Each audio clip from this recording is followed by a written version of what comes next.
Hello বন্ধুরা, আমি তুতুন। আশা করি তোমরা সবাই ভালো আছো, আমিও ভালো আছি। তো চলো আজকে সকালটা ভগবান দিয়েই শুরু করা হোক। খুব জোরে অবশ্য বাইরে বৃষ্টি হচ্ছে। আমার রেকর্ড সেইভাবে তোমাদের শোনা যাচ্ছে কিনা আমাকে বলবে। তো আজকে দেখো, অনেক দিন পর পুজো করলাম, যেহেতু অম্বুবাচী ছিল। অম্বুবাচী থাকার কারণে ঠাকুর একদম ধরতে ছুতে পুজো করতে নেই, সেই কারণে করা হয়নি। তো ঠাকুর আবার পরিষ্কার করে নিয়ে আজকে সোমবার দেখো চলে এসেছি পুজো দিতে এখানে। তো পুজো দিয়ে নিচ্ছি। এই দেখো, আজকে যেহেতু সোমবার, তোমাদের দাদা ভাই মালা এনেছিল, মালাটা পরিয়েছি। গাঁদা ফুল আর আকন্দের মালা দুটোই এনেছিল, মালাটা পরিয়ে দিয়েছি। আর এই যে ফুলটাকে দেখতে পাচ্ছ, একদম থোকা, বেশ অনেকটা আকন্দ ফুল। এইটা তোমার হচ্ছে যে আমার গাছের ফুল, গাছ লাগিয়েছি। গাছ থেকে এত সুন্দর ফুল মানে হয়ে আছে না, দেখলে বিশ্বাস করবে না। ফুল এমনই জিনিস, ভগবানের চরণে না গেলে সে পরিপূর্ণতা কোনো রকমভাবেই পায় না। আর এই যে দেখছো পিছনে আমার ঘট আম পাতা দেওয়া, এটা আমার ইটু ঠাকুর, এটা আমার মানদের ঠাকুর আছে, ঠিক আছে। তো দেখো, এই যে শিবের গলায়, শিবের ত্রিশূলে হচ্ছে যে মালা পরিয়ে দিয়েছি। সোমবার, বৃহস্পতিবার, মঙ্গলবার এই সময়গুলো একটুখানি না পুজো দিতে সময় লাগে। আর তার আগে হচ্ছে যে ছেলে স্কুলে গেছে, তোমাদের দাদাভাই কাজে গেছে। আগে কী করি, সব সময় ওদেরকে, বাইরের মানুষ যেহেতু ওরা ব্যস্ত, ওদের স্কুল কাজ, আগে ওদেরকে ছেড়ে দিই। ছেড়ে দিয়ে তারপরে তোমার হচ্ছে যে এবার আমি ধীরে সুস্থে, তাহলে কী হবে, পুজোটা আমি করতে পারবো। আর পুজো করতে করতে 14 বার যদি ওঠো, বারবার মানে ভালো লাগবে না, একভাবে এক মন দিয়ে পুজোটা আর কি করা যায় না। তো এই যে এখানে সোমবার যেহেতু, আজকে আমি কী করেছি আর কি, পান্তুয়া দিয়ে পুজো দিয়েছি।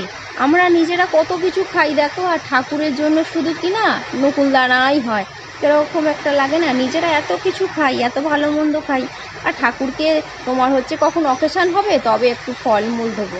ওই জন্য ঠিক করেছি সোমবার বাবার বার, একটু আমি মিষ্টি দিয়ে পুজো দেবো।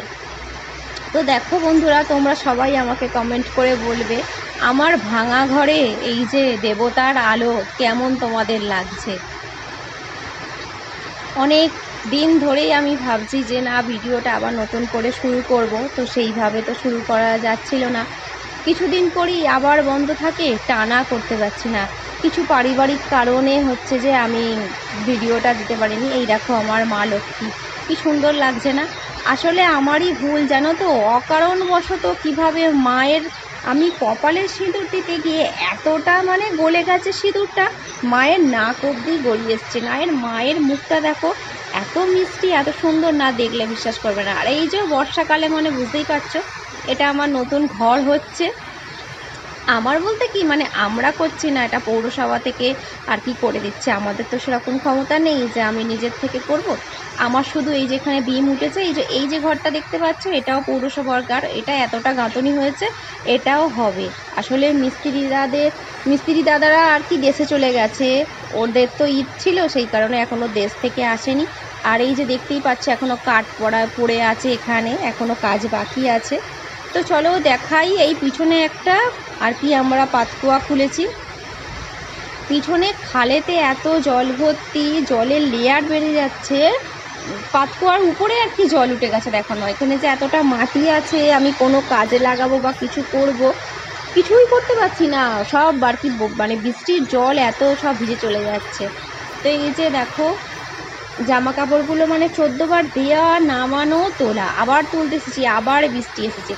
এই যে এখানে জামা কাপড় তুলতে তুলতে এসে দেখি না একটা গোয়ারগিলের বাচ্চা দেখতে পেলাম, বলে কোনো দিনই দেখিনি, হঠাৎ করে দেখি না গোয়ারগিলের বাচ্চা। তো তোমাদের দাদা ভাই বললো এক কাজ করো, তুমি ভিডিওটা তুলে রাখো, ঘন্টুকে আসলে দেখাবে। ঘন্টু যেহেতু স্কুলে গেছে, দেখতে পাবে না। আমি যদি মুখে বলি যে দেখো এই আমি ওকে গোয়ারগিল আর কি দেখেছিলাম, তো বিশেষ করে বলবে হ্যাঁ তুমি ফটো তুলে রাখতে পারলে না। তাই দেখো কি বড় গোয়ারগিলটা, এগুলো না ভীষণ বড় হয়। তো যাই হোক, আজকের এই অবধি শর্ট ভিডিও আমি রাখছি। আশা করি তোমাদের ভালো লাগবে। আর তোমরা আমাকে কমেন্ট বক্সে জানিও তোমাদের এখানেও ওরকম গোয়ারগিল দেখা যায় কিনা। আর কে কে কোন জায়গা থেকে আমার ভিডিওটা দেখছো, সবাই প্লিজ আমাকে কমেন্ট করে বলো, আমারও ভালো লাগবে তাহলে, যে আমাকে এত জায়গা থেকে আমার এই ভিডিওটা, ব্লগটা দেখছে। তো সবাই ভালো থেকো।